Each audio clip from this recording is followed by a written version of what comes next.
Hello, I'm Tom Ferguson and welcome to The Fundamental Molecule. This show explores the intersection of water, technology, and entrepreneurship. Each week, I interview innovators, experts, entrepreneurs, and investors in the world of water, helping us understand where this trillion-dollar industry is headed. These are the stories of the people building the future of the world's most valuable and fundamental resource. Disclaimer. Tom Ferguson is the managing partner of Virgin Island Ventures. All opinions expressed by Tom and podcast guests are solely their own opinions and do not reflect the opinions of Virgin Island Ventures. This podcast is for informational purposes only and should not be viewed as investment advice or relied upon as a basis for investment decisions. George Hawkins is one of those people who always elicits a smile from people who know him when he comes up in conversation and he's not there. The smile comes when he is there too, but the absent smile is telling. There is perhaps none more admired in the US water market and perhaps the global market, and rightly so. His work turning around DC Water from the least trusted public entity in Washington, DC to the most trusted in 8 years is one of the best business transformation case studies in history, and nowhere near enough people know about it. Since stepping down from DC Water, he's become a founder with Moonshot Missions, who support under-resourced utilities to go through the same kind of transformation that he led at DC Water. He has learned what it is and how hard it is to bring something new into the world. He is a practical, fun, energetic, insightful, sensible, demanding, and a true leader to his bones. It's a pleasure to welcome him to the Fundamental Molecule. George, welcome. Thank you so much for being here. Couldn't be happier to be here, my friend. It's really, really nice to have you on. In many ways, I feel like this episode has been getting on for about 8.5 years in the making. I think I saw you speak very early during my time when I specialized in water. And it's, for someone who is a preternaturally gifted communicator, this is one where I feel both nervous and excited. Nerve-sighted, I think is what we're calling it. So welcome. To give our listeners the context, why don't you start just by giving us the arc of your experience today, just sort of the professional context of what led you up to where you are now? Absolutely. Should I go all the way back to the, not beginning, but the... You know what? I actually think you should, because it's great. I'll tell you, one far way back is I grew up outside of Cleveland, Ohio, and my fourth grade class went to visit the Cuyahoga River from up on the heights, Cleveland Heights, where I lived. You go down in a bus into the city, and then you go down a second hill into the flats, which is where the Cuyahoga River snakes through the middle of... It would have been sunny when we left our house, and by the time we got down there, you could not see the sun. It was so polluted. The year was 1969, which displays my age. And when we got down there, I got off the bus, and actually I didn't notice water first. I noticed the air. You couldn't get away from the pollutants in the air. And I asked the bus driver, "What's that smell in here?" And the bus driver tapped me on the head, said, "That, my son, is the sweet smell of success." Over the course of that, we toured these mammoth steel mills. This was the peak of car and washing machines. Everything that we associate with the modern world was being built in Cleveland and Detroit, Chicago, and all these places. Iron ore coming off Lake Erie. And looking in the water, you would have thought it was an old, I don't know if kids do this anymore, but finger painting. You just take the colors and mush them all around on the page. That's what the water looked like. And by the way, about 3 weeks later, the Cuyahoga River ignited on fire from the sparks of a passing rail car and burned for a week. And it was the 10th time it had burnt in the decade. We all went back to our class and wrote letters to President Nixon because we thought something ought to be done. To me, it's one of those things where we weren't educated. It just was obvious. This is not right. And I traced the fact that I'm sitting here today, 55 years later, because of that experience. Understanding at that fundamental level that there's something amiss and that something must be done is a motivation for life. Not that I was doing it the whole time, but there are certain things you see that you can't unsee, and you can't not feel like you have to do something about. So ratchet all the way forward, I sort of forgot all that stuff, came out of law school, not sure what I wanted to do, and was working for a law firm in Boston, not really liking what I was doing. I am a lawyer, so not totally unusual, but not common in the water sector. And I was just about to leave, actually, the law firm. And someone dropped by my office and said, I got a project. I hear you like science, sort of a failed science person. And I said, sure, I love science. What do you have in your mind? He gave me a project on the spot. Do you want this project when you're a young associate? Only one answer to that question. Of course I do. I've been waiting for the project forever. And it was a water permit from a Polaroid film plant that was about to be threatened to move from the United States. I think it was in Massachusetts, maybe New York, to Mexico to save costs. Their biggest single cost was water. So the question was, could the facility modify its permit under the Clean Water Act to reduce their water use? Now think, there's a pollutants coming out the back of the plant, the amount of water and the amount of pollutants. If you reduce the amount of water, but you have the same amount of pollutants, the concentration goes up, but the mass stays the same. And the legal question was, could you do that or not? I had forgotten that experience when I was a kid. I was not going in the environment. And on the spot, I always say this to people, when it happens, you'll know it. I knew that's what I wanted to do. I knew that because all of the things lined up. Hey, law now matters to something. There's a decision here that matters to the company and the people of this community. It matters to the river and the health and well-being of everything in it. And there's a law that's going to dictate how that decision gets made. How cool is that you get to use your skills to have that kind of outcome? So I spent years as a private sector lawyer, just jumped over and became an EPA lawyer. So I was at the other side seeking for how do you impose these restrictions in a creative and flexible way. I'll get to the end of this quick because it moves forward fairly fast. The big question that I was wondering is, are we doing the right work? Always those questions, because we kept ratcheting down those permits I mentioned, and the rivers weren't getting much cleaner. And that's because the pollutants weren't coming from the back of plants anymore by the 1980s and 1990s for the most part. They're coming from runoff of the land. And I realized I was doing the wrong work. So I downsized myself to run a small water nonprofit in New Jersey, go to the belly of the beast, which was focused on land use. But spent 7 years going to community meetings every night about how to improve the water quality in a local community. From there, I realized that the biggest places that could implement a lot of the solutions were cities. And the question was, where were the water issues in cities? That led me to Washington, D.C., where I ran the Department of Environment. There I did stormwater, which was the single biggest, cobbled together a little amount of money to do green infrastructure. And then the mayor said, well, why don't you consider working for the water utility? All the same topic. Water utility had hundreds of millions of dollars at its disposal. It was roundly disliked, including by me. Right, yeah. I regulated them, didn't like them, fought with them all the time. But the notion that you could deploy and harness that scale of investment to change the ecology that we were all concerned about intrigued me. And that's when I went over to DC Water, did that job for 8 years. Since then, I've been running a nonprofit startup, more in your world, for how to help organizations like DC Water adopt water strategies. That's a long way answer, but that's the arc. It's so helpful because I think understanding the professional context is really important. It's amazing to me actually how long it took you, I think, to maybe self-conceptualize as an entrepreneur. Like the idea of going to community meetings in New Jersey every night for 4 years is the work of the best possible entrepreneur. That instinct for primary participation, understanding the hell out of like whatever the sausage is, however that's going to get made, it's the foundation of everything that kind of comes later. But you kind of didn't get it until you actually just started something yourself, though you've been acting like it all the way through. I think that's absolutely fascinating. Just quickly, one thing I wanted to zero in on. So when you change, I love this idea of it's almost like the cock joining the Sharks or the Jets or whatever. Coming in, it's like, hi, I'm now going to be running things here. Just this change in perception of DC Water. One of the hardest things to change ever is perceptions. Just give us an idea, you alluded to it, the reputation of DC Water within the city of DC before you started.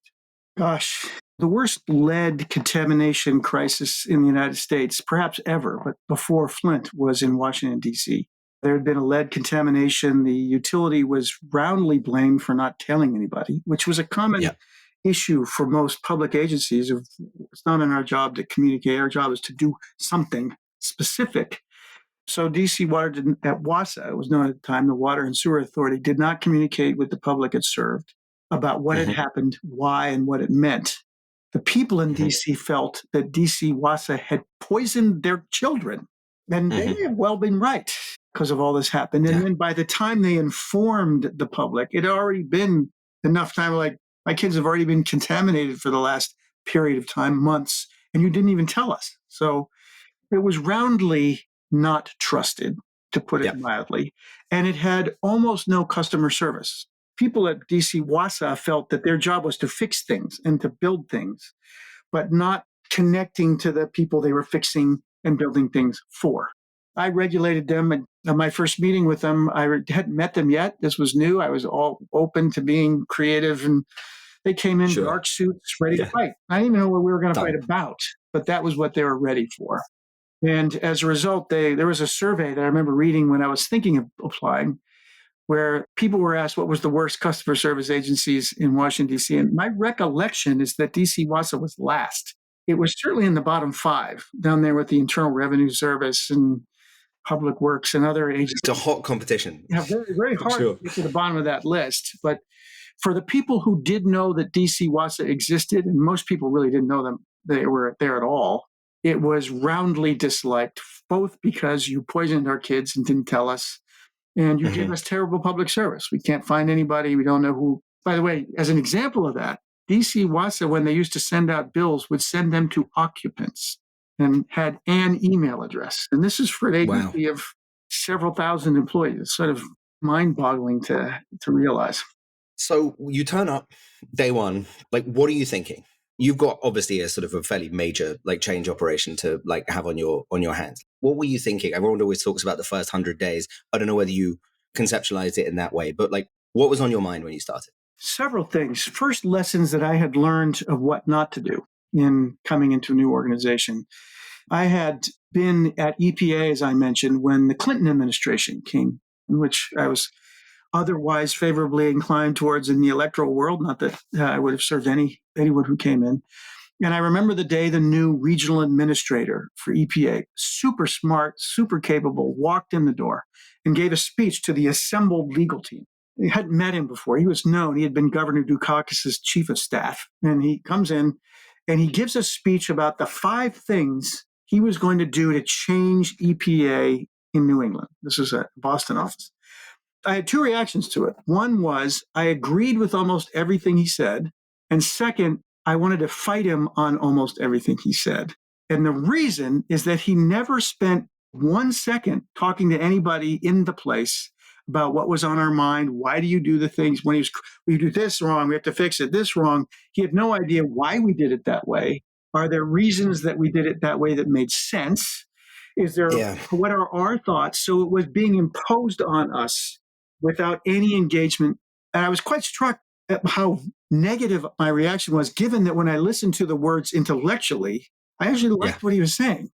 And I've taken that lesson with me ever since. So I had, when I was hired, I was charged with improving the lead program, adding some natural infrastructure in the city, getting the budget under control, engaging with the community better, because I've done some of that in my prior agency. But otherwise, it was literally, can you just make the place a nicer organization? It was very touchy-feely, but I came in strongly with the conviction that I will absolutely fail if I come in with, here's what's going to happen and here's what we're going to do. I did have one huge advantage on that topic, which is I didn't really know what to do. I knew the laws that governed a water utility, but I actually sort of vaguely understood the steps in treatment and distribution and collection, but only vaguely. That gave me a huge advantage, actually, because I didn't come in knowing, well, you got to do this, you got to do that. I was asking everybody, well, what should I do? What's the challenge you have? And I met with all the employees of the enterprise in small groups over the first 6 months. So the opposite of a preset agenda, and asked them, what's on your mind? A lot of it were complaints about various things, but it was amazing how many good ideas came up and how many challenges came up that needed good ideas. But it wasn't me. I was listening and capturing. So then we started on an agenda where we started on those. It wasn't me imposing. It was me helping solve their issues with some of their ideas. And that opened the door. It was amazing the speed at which those ideas started to come when people felt this guy isn't imposing things on us. He's listening and actually doing things that help us in our world. I think that's what started us on our path. Again, absolutely unbelievable that you didn't self-conceptualize as an entrepreneur. If somebody told me that in a pitch meeting, yes, please. Absolutely. Somebody who just sat down and actually listened. What are the genuine nuances of what the problems are to be solved, rather than look at this thing that I built, care about it as much as I do, etc. I think that as a basis for change is absolutely fascinating. So when did you know, during your sort of 8-year transition, and anybody who knows anything about overall kind of transitions of organizations as large as DC Water, that is unbelievably short. When did you know that this was a battle that you could win, that you could turn this organization into something, an entity that would be perceived in a way that you would be proud of? That is a great question, and it's a very personal answer, which is this. I had been, as I mentioned, a lawyer, private, public, government, none, but I'd always been in the world of environmental laws, where an entity like DC Water or any other across the world that discharges pollutants is a polluter. And you impose obligations on the polluter, whatever they cost, and the laws to control that bad behavior. And you think of that agency in that context. And I didn't think of the people as bad. You're a polluter. I regulated them. I was tough on them. That was my perception, my world perception. I remember pretty vividly the changeover that I didn't know for sure that it was going to happen for the rest of the world, but it happened for me. And as soon as I thought, if I just went through this change, couldn't lots of other people at places go through the same change? Which was, I remember talking to all the staff and meeting with them, and I could tell they were all beaten down, but there was this pride underneath. And I didn't get it in a common story, but wait, we take water off the Potomac and we clean it to make sure it's drinkable and usable by everybody in the nation's capital. They use it for whatever they want to use it for, as long as it's not illegal in some fashion, and they give it back to us. We transport it and clean it again and put it back in the Potomac. I remember the moment, because I did not think this way until I wait, this is a whole recycling program. The biggest and most important recycling program in all of Washington, D.C. is right here. We are an environmental organization, not a sewer company. We are cleaning the most essential element to the ability of this city region to survive. And we're the ones who do that. And I remember the day when I came back and we did have a big meeting of not all the staff, but most of the staff at a big auditorium. And I was standing in the front saying this, and I almost felt like I was realizing it as I was saying it. But I was talking to staff, I just want you to know, as I've listened to you, I believe that you are the most important environmental advocates and environmental activists in a city full of them. I went through the explanation for why I thought it was true with this whole cycle thing. And by the way, an agency typically doesn't see that, because everyone does a piece of it, but doesn't think of the whole, because they've got their little slice. Here's what happened. I remember watching, and people sat up in their chair, visibly, like, yeah, that's right. So that started with me. Then I could see it in the team realizing something about themselves. And to me, once we realized something about it, was just a matter of time until we tell that story to others. And as long as it had integrity and truth to it, so at least a strong element of truth, other people could understand that too. And it wasn't a hard story. So it wasn't like it was complicated with lots of, no, this is a fundamental, straightforward, simple story that I hadn't thought about in 47 years of life. But once I did, I couldn't not look at it in any other way. That was the time when I thought transformation is coming. Fascinating. Yeah, exactly. Because you give people the why, and a lot of the rest of it takes care of themselves. And again, we see this, over and over, especially as companies get bigger, it's really easy to lose sight of that overall why, to get like too zeroed in on your individual vertical. To take it from the kind of foundational, giving people the why, and I really don't want to trivialize it, because it really is super. For anybody who knows utilities knows how giving people that insight, how profoundly impactful that's going to be. But to go from the outside in, so the importance of, I just wanted to, the rebrand is what I'm getting at, is that changing it from DC Water to DC Water. How did you think about it? How did that come about? I mean, you are many things, George. Maybe you are an innate marketing guy. I don't know. But what was that process like, and why was it so important? Process was fascinating and cheap, by the way. We did this without hardly spending any money, because we did a contest. once we started talking about ourselves, we did a public contest that anybody could add, what do you think of us? And how would you describe us? And we got toilets and turds and fire hydrants, all sorts of strange and wonderful kids. But what stood out to us were colors. The colors of the agency needed to reflect what we felt about ourselves. So bright greens and blues. Simplicity. By the way, I'm not a marketing person, but I know what I would see DC Water trucks and not know it was DC Water because their logo looked like every other government agency. It's step one, isn't it? Yeah. It's readily identifiable. There was hand and water on it. And as you may know, I wore a standard issue uniform every day to work.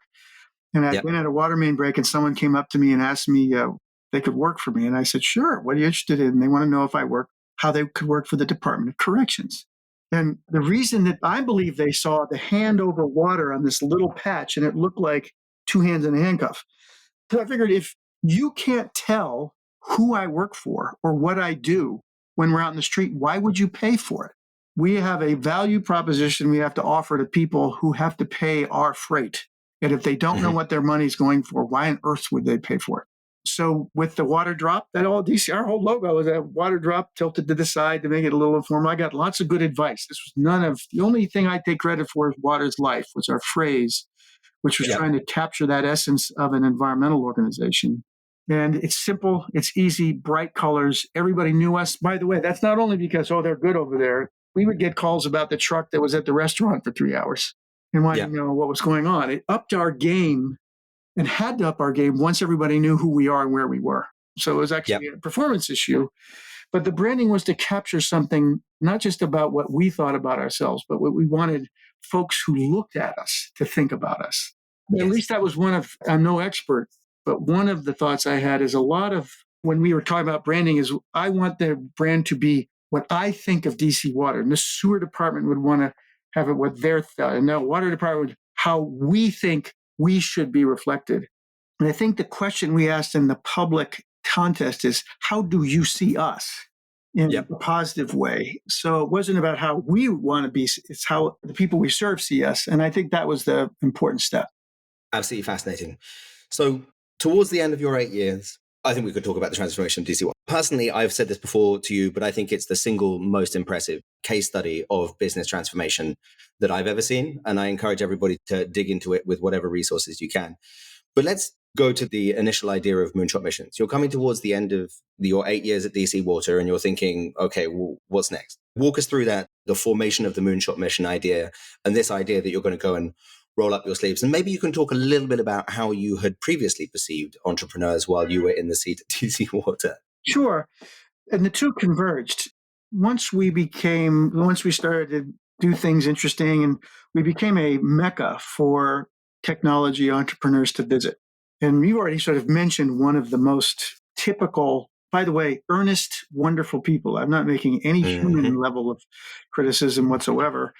But folks who, just as you sort of described, they're so taken up by the thing that they have created that when you walk into the room, that's the first thing you hear about. Unless you happen to be an expert in the thing, that kind of thing, well, it does this and has these three things. Most of the time, I'm a lawyer. I'm like, I have no idea what you're talking about at the moment, or any idea why it matters to me. And I'd be mad at my executive assistant, like, why the heck did you wipe out 15 minutes of my day for this, or whatever the time frame was? And I heard that a lot from the team in various ways, never sort of direct on, but we just had this meeting, total waste of time, don't bother. And it was almost always for the same. We didn't know why we were there. Common why question. And that started weighing on me when I started telling the DC Water story to other audiences around the country and around the world. What happened and why, and I would tell a little bit of the story. And I had utility directors and employees come up to me all the time. This was in the long before Moonshot became an idea of, that's an interesting story. You tell it pretty well. It has no bearing on where we are. We don't have the resources you have. We don't have this. We don't have that. So glad to hear it, but we're going back to what we've always done. And that started to weigh on my mind. And that was, by the way, tens of thousands. I didn't talk to all 10,000, but by the people I talked to, tens of thousands of entities were in that boat of what are we going to do? So the two things started weighing. How come we were resistant to certain kinds of presentations at our scale? And second, how are others who are not even at that point? They're not at the point of being able to listen. How do you merge those two? Because the only way those places, all of whom came up to me and said, we are facing terrible problems, but none of the ideas that you have are relevant to us, of how you'd match up the needs of these places with the opportunities that existed. And that's where it sprung to mind Moonshot. What we need is an entity that has no stake in an outcome. So we're not selling anything. It has people in it who have been there and done it. Not everything, but we have seen how this works. We understand your world, and we have a sense of what's possible. And we sort of walk at your side to help you identify, implement, understand, train, inventory, all the things that a lot of entrepreneurs don't necessarily. They want to sell their thing. Buy this. Or for this, I need, what's the inventory I need? What's the training I need? All the things that immediately pop into a utility executive's mind. We want to be able to be that voice, a trusted voice. And I became convinced that Moonshot was needed. That is why I stepped down from DC Water to try my hand. Right. No idea what was coming.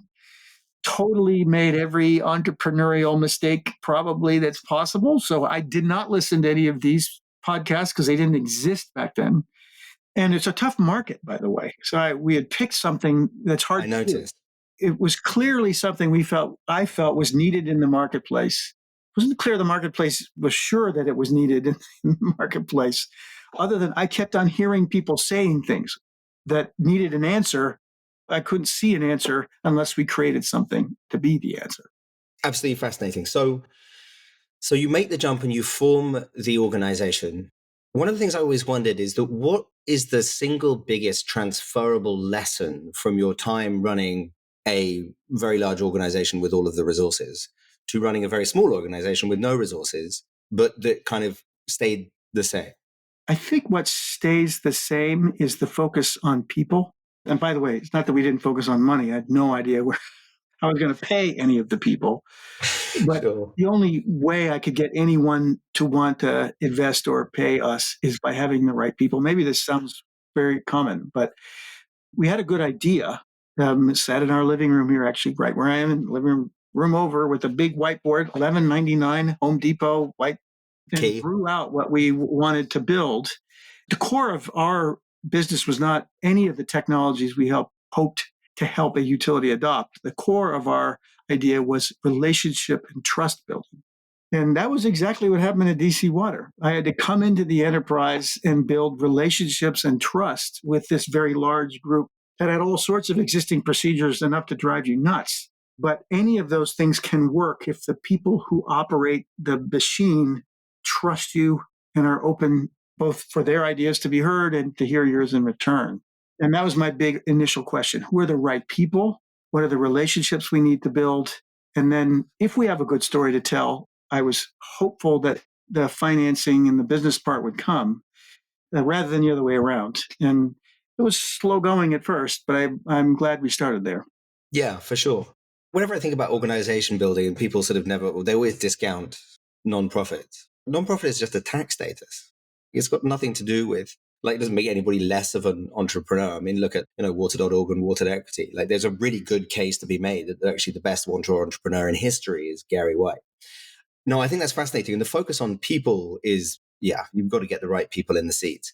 Just to stay with that theme for a second, thinking about building the team over time, you're now how many people? 25, I would say, is where we are now. 25. And so as you've sort of gone through the gears, and you're still obviously relatively small, but building the team from scratch over time, if you reflect on the last kind of couple of years or last few years, what is it that's taught you about building a team from scratch rather than, I think, what was your previous experience of sort of inheriting one? So now that you've added people to organizations over time, but never really built a group from the ground up. How do you think about it now? It's interesting because part of my answer is a common theme on both. When I got to DC Water, or DC WASA, DC Water, the common practice was you need a position, you develop a formal position description, and you post it, and you wait to see who comes. And I always thought, I'm trying to recruit a Super Bowl team, and Super Bowl teams don't get built by waiting to see who comes. You go find your best players and go after them. And so we started to actively, not just who out there, have lists of people at the ready. So when somebody opened, we knew we were cultivating in advance all the kinds of things that I would think a good sport team would do. So important. I had the same experience coming in to Moonshot. What part of our approach was to open ourselves up and see who arrives, who is caught up in the mission, so we know they care because they've voluntarily come our way. We're not offering lots of money. So they must be motivated and have the good idea in mind. But also of the people we know in the world, who are we going to go after, recruit to become our core start? And that was some of the chieftains I knew, and I was reasonably surprised that they were interested in joining us early on.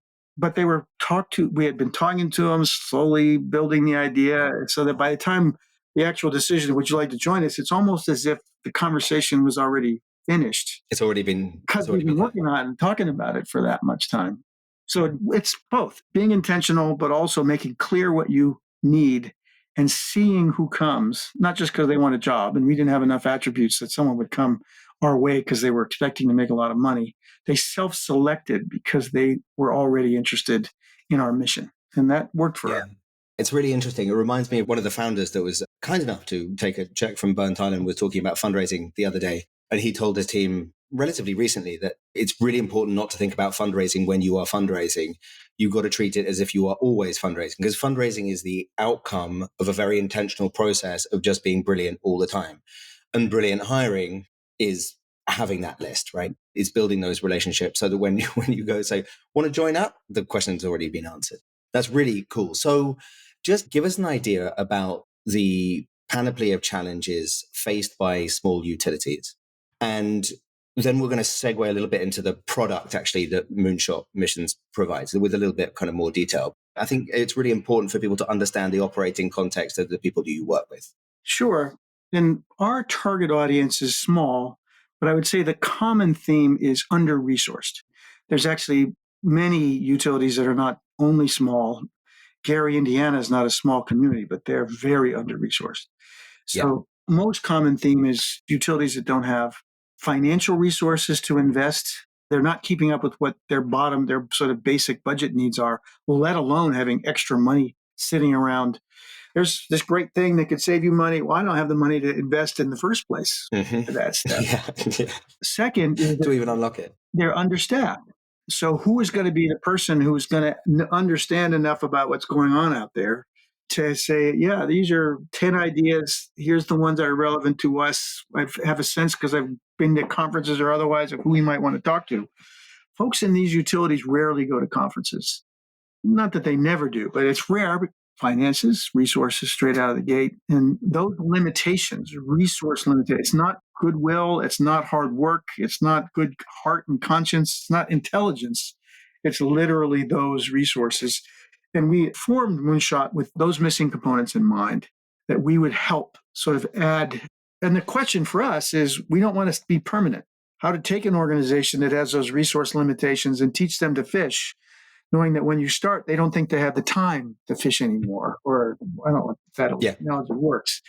That's the challenge of these places, is no matter how good the outcome is that some new approach could deliver to them, they don't have the upfront wherewithal to get there or even to think about it. And there's, like I said, tens of thousands of places that have those attributes. Yeah, no question. It's like terror of where exactly am I going to find the time to go and talk about the change plan and all the rest of it. So your credibility is obviously really key. You had that going in personally, and I think given who you hired, like as a team, like have things gotten easier over time? Like how has the word of Moonshot been transferred? Is it happy customers talking to other happy customers? Is it you being out there within kind of industry conferences? As you think about your own kind of path to market with what you're trying to do, like what's been your kind of most effective channel, I guess? That's a great question. And I will say that early on, we were not good at this. I'm sure other startups have this. We were cash starved. So we were literally willing to do most anything if someone would, within legal constraints, if someone was willing to fund us. And we lost our focus on doing what I just described. We were writing papers and doing all sorts of other things because someone was willing to fund us to do that, as opposed to what we really were formed for. Huge lesson for me. I know why we did it. I'm not sure exactly what we would have done differently. But it was a tough time to hone in. And our market's a tough one. We're trying to help utilities that have no money. I think we had good credibility, although another irony was I'm reasonably well known in the bigger utilities. A lot of utilities we went to were like, who are you? Since they had never been to, like, why should we talk to you? You're not from, particularly if we weren't from the state or something, we had no reason for them to know us. Yeah. Which, along with being sufficiently humbling and in a good way, was something we had to overcome. It was slow going at first. We did hire not just senior dignitaries who were well known, sort of in that echelon of larger, well-resourced utilities. Absolutely. Yeah. We hired a few local people who were not well known, but known and understood for the jobs they did at that level. And they made connections much faster than we did. The other thing we did is folks who knew that we were needed, not necessarily the customer, state agencies who have utilities that are always a challenge for them. And they're investing all these resources in trying to help them. Say, we need someone to help them. If we knew the state agencies, they would provide the introduction to the customer. If the customer didn't know us, they didn't know their regulator, and the regulator says, you should talk to these folks. They can help you. That early on probably opened more doors than any other single step by far.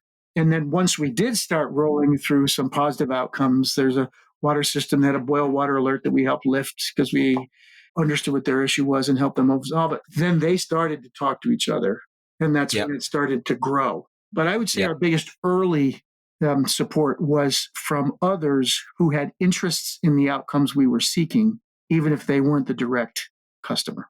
Okay, that's really, really interesting. So I want to talk a little bit about the sort of overall change within the water sector.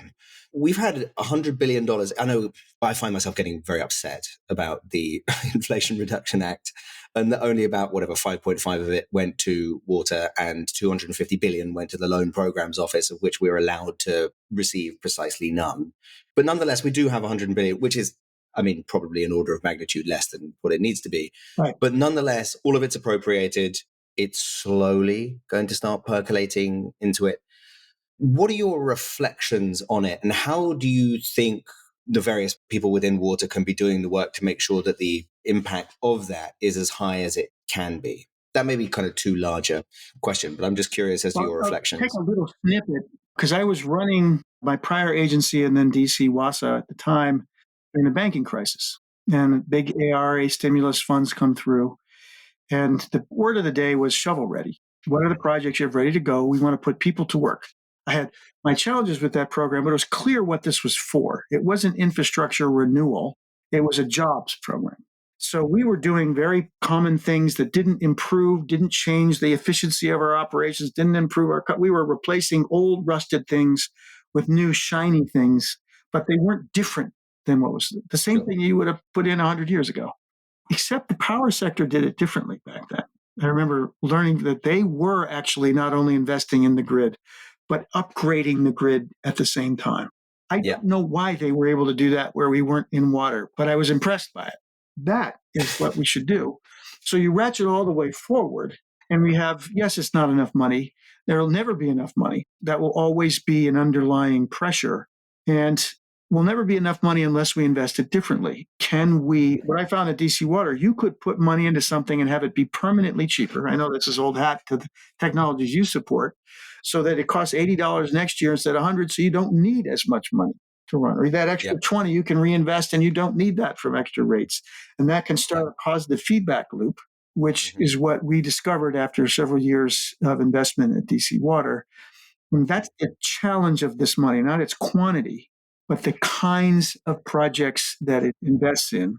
My worries is that government does still want speed. They want money to be invested. I get it. We want to deploy public funds well. It takes a little longer to scheme out a project that actually changes things a bit so it costs $80 instead of $100. If you're going to do what you've always done, that's a pretty simple, straightforward project that we could submit next week. We're going to design something that's going to permanently cost us 80 or 70 or some wonderful outcome. It's going to take us a little while to figure that out.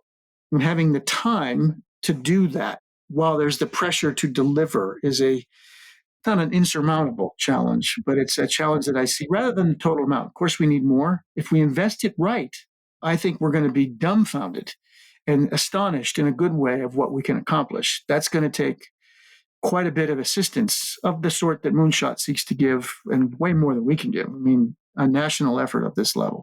So going back to you and you running Moonshot as an entrepreneur, like as you think about your own acquisition of skills, and I don't think the answer is I have all the skills, but as you think about your own acquisition of skills in the first years of Moonshot's growth, how do you reflect on how you've changed, and what do you think is going to be demanded of you in the next kind of 5 to 7 years as you build this entity? Do you have a sense of that yet?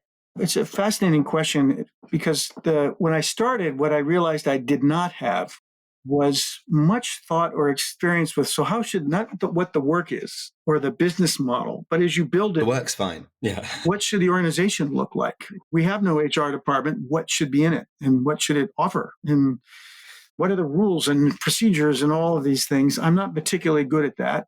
I don't usually have strong opinions about such things, but people need to have that so they understand where they fit in the universe as they do their work. And fortunately, we're sort of stumbling our way to those kinds of outcome. And I'm grateful for the patience of the people who have come to work at Moonshot for the period of time when we haven't had those things. The way it's changing for me, although in some ways it's almost like I was missing all these things, and now the change is coming back to where I'm more comfortable, which I'm starting to be able to hire people who know how to do those things. So I can go back to doing what I'm more suited for, which is how do we tell our story in a sustainable fashion so that we can engage the support we need. And both of those things need to be done. And I wasn't doing those other things early on, and we stumbled a lot as a result. Also pulling back. I'm sure every entrepreneur knows this. I had thought I worked hard at DC Water. It has been a more time-consuming and demanding effort to stand up a small organization than anything I've ever done. And I'm in my 60s. And I hadn't thought about that either way. I didn't think it was going to be easy. I just didn't have it on my mind. I'm going to start Moonshot. No, you just wrote off the next 4 years of your life, nights and weekends. I'm glad I did it. I'm not saying that's a bad thing. Walking into knowing that, I was not prepared for. And I'm looking forward to somehow figuring this out in a way that I don't have to quite do as much of that in the days ahead as I've done in the days behind. But we shall see. It's a really interesting one. I think one of the things that was most useful about starting in an accelerator and working with a ton of early stage companies is that your N gets very high very quickly, and you realize the degree to which anybody who is trying to start anything new is worthy of respect. This is actually one of the reasons why living in San Francisco was so helpful, is that it's very difficult to understand culturally what's in the ether out there. The expectation is that you go and do your own thing, and that there are zero downsides for failure, and everybody knows how hard it is. So everybody's trying to kind of pull in the same direction. Culturally, it's completely the opposite. No idea how hard it was. Very little downside risk in the government sector. And total. And by the way, not an unusual mismatch in entrepreneurs coming into public utilities. Both good people. They're on different universes. And the question is how to create common ground between them. Totally. But I think one of the things that I find most frustrating often is that there's so much shade thrown at the utility. The best entrepreneurs figure it out. It's not as if you can't get velocity out of the US utility market, but like the really good entrepreneurs, go and meet them where they're at. You know, the customer wants to paint it green. Go understand the incentive structures. Go build relationships. Spend time with them. Don't try and like build a whole solution around a product that makes sense in the context of the person that's trying to buy the damn thing. And that's the difference between even good entrepreneurship and truly great, is the ability to go and meet them like halfway, find that common ground. But I think the onus is on the entrepreneur, not the utility to suddenly magically get good and change all their incentive structures and blah. The variable should be on the entrepreneur side, not on the utility side. Which ironically, Tom, comes back to where we started. My training as a lawyer, what I learned is the most important thing a lawyer can do. Not every lawyer does this, but what I took from it is understand the audience that you're talking to and construct an argument or a position in their mindset. And successful lawyers, whether you're in front of a jury or a regulator or a judge, you're trying to figure out what matters to them and how can I present my case in a way that allows them to say yes. In this world, it's always, I'm telling you what I think and I'm telling you what I feel. I'm like, well, that's fine with your kids or whomever. Right. I don't know who that's Yeah. okay with. But when you're in this world, figure out what your audience is interested in and pattern your conversation that way. And it's amazing how differently it goes. Most audiences are not used to that. They're used to having someone come in and talk to them and tell them things. And this is what it is and all the rest. And anyways, the lawyer training has been helpful, even though I'd never done a startup. The idea of thinking in the mindset of your audience was ingrained from the legal training I had. Super interesting, because you preempted the next and one of our last questions is that, I mean, I said at the top that you're a really good communicator. I've never heard you expressly say that the architecture, like intellectual architecture, is to do with your legal training. It makes a ton of sense in retrospect. If you were to advise people who need communication skills, which is literally everyone, what do you think are the variables that are tunable to allow people to at least go on the path to communicating at your level? And I realize it's kind of an awkward question. I would say that of a really super fun interview, that's my favorite question, because it's the one that I tend to think that particularly smart, capable people forget. Public speaking is like any other skill. And I often would see technology people come into DC Water, and it seemed like when they made a presentation that it was the first time they'd ever delivered it. And they didn't know who we were in the room. And I saw that all the time, all throughout my career. Someone that, I know this is when I'm telling you what I think. The most important first step about presentation and speaking is to realize it's a skill that's independent of what you're saying and how you go about preparing it. I actually have, not promoting it here, but I have a curriculum I call the persuasion curriculum that I teach. And I've outlined a practical set of steps as a discipline that a speaker would go through to be prepared for an audience before they walk in. Everything from what building am I walking into? I could mention a few things. Everybody likes hearing something nice about a place that they know. Who's going to be in the room? What is important to them? How can I all this sounds like Hallmark card commercial territory. But to me, it's always stunning how many times people don't do that. And before I would go in front of DC Council, even though I've done thousands of those, we would have what we call Murderer's Row. And I would be peppered for hours by members of the staff thinking of the worst questions that they could ask me. And we go over and over and over again, despite the fact it's all I did every day, all day long. So that when the actual event happened, it's sort of like a great athlete. They don't walk on the field and just play well. They practice whatever they're doing 85,000 times before they have to do it under pressure. And most speakers don't do that. It's a learnable skill. As soon as people, and I'm not saying it's so great, they're like, that makes total sense. I'm like, it does. This is not complicated. It's just most people don't think about it. Taking on speaking as a skill is to be learned independent of whatever you're good at is absolutely perhaps one of the most worthwhile single improvements or steps that any person can take, no matter what they do. Absolutely. I think it's one of the things that most surprised me about my curriculum at business school, that there were two things that weren't taught, and that was persuasion and sales. And when you get into the world of entrepreneurship, that's the ball game, basically. And it's interesting that my experience, and I don't mean this as a criticism, but the smarter somebody gets, the less preparation there is, because the presumption is because I'm smart. By the way, they often are. I'm not saying they're not smart, but they're smart. Their idea is good. It will be obvious that it's good and will therefore win the day. And absolutely, that goes back to that meeting I had at EPA. That guy was really smart. I became his good friend, but he was so caught up in it that it turned off everybody in the room listening, not because of the ideas, but because it's all sort of part of that world. And smart people that are most at risk. And it's amazing when you see people who can marry the two. People who can structure an idea and articulate an idea, despite obviously being like, nth level smart, because then you know that they've done the work, or crucially, they have the talent for it, which is something that is trainable, but, as you said, takes time and work. George, I have about 1 billion more questions for you, but we're out of time. And the fundamental molecule has a repeated last question for each of our guests, which is, if you're talking to a group of entrepreneurs in water, what is your biggest piece of advice to all of the emergent water entrepreneurs out there? That's a great final question and delight.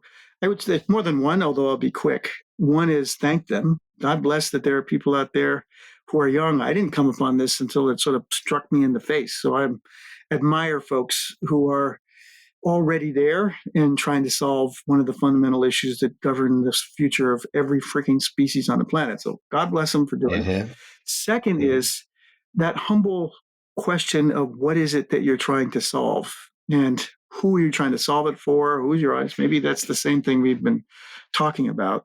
Most people I've found in my limited experience, they come with the idea first and then sort of hunt around for a place where the idea applies, as opposed to I've really learned the sector. I understand how it works and what it matters. And I'm now going to apply the knowledge and capabilities my friends and I have to create a solution that's meaningful and will create a business and people will be willing to buy, and sort of flipping that story. And that be my most common challenge I've always seen is someone coming in with something that I had no idea why it mattered to us, even though it sounded interesting. As opposed to we know enough about you to know that this matters. We have a solution that is meaningful to you in your context. And here's why. Last thing I'll say, by the way, is don't wait for whoever the entrepreneur is often it's the thing other than and by the way, when you do it, here's what the numbers will look like. I remember I saw a really good tech presentation where that was the final slide. And I think everybody in the room had already lost interest. And sort of don't be shy and bashful. Once you decide what the problem is, and here's the notion of the solution, I'm going to describe how you're going to get here. But here's the A, there's the B. Now I'm going to describe how we get to the B with some examples along the way that are like you. But the B is something you hear really early and really often in your world and why it matters. So that would be my suggestion. Absolutely phenomenal. George, it's always a huge pleasure. Really looking forward to the next time we see each other in person. But in the meantime, thank you so much for coming on The Fundamental Molecule. It's been an absolute pleasure. My pleasure. Thanks, Tom. Always a pleasure to be with you.